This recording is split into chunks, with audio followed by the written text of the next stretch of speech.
भोजपुरिया अम्मा जी में आप लोगों का स्वागत है।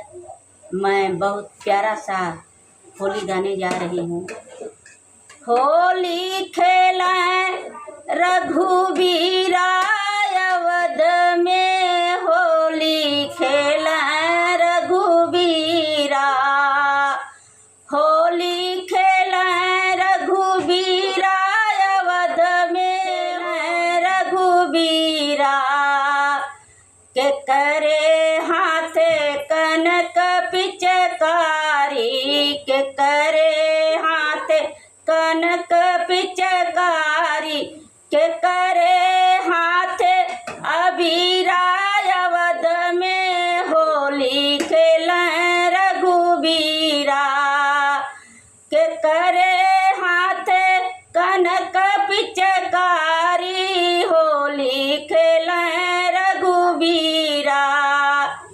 राम के हाथे कनक पिचकारी, राम के हाथे कनक पिचकारी, लक्ष्मण के हाथे अबीरा अवध में, होली खेलें रघुबीरा, होली खेलें रघुबीरा अवध में, होली खेलें रघुबीरा, होली खेलें रघुबीरा अवध में, होली खेलें रघुबीरा के कर भीजे ललट पटयंगिया, के कर भीजे अंगिया, के कर भीजे लचीरा अवध में, होली खेलें रघुबीरा, होली खेलें रघुबीरा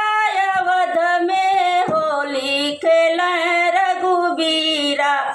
राम कभीजे ललट पटयंगिया, राम कभीजे ललट पटयंगिया, सीता कभीजे लचीरा अवध में, होली खेलें रघुबीरा, सीता कभीजे लचीरा अवध में, होली खेलें रघुबीरा, होली खेलें रघुबीरा अवध में, होली खेलें रघुबीरा।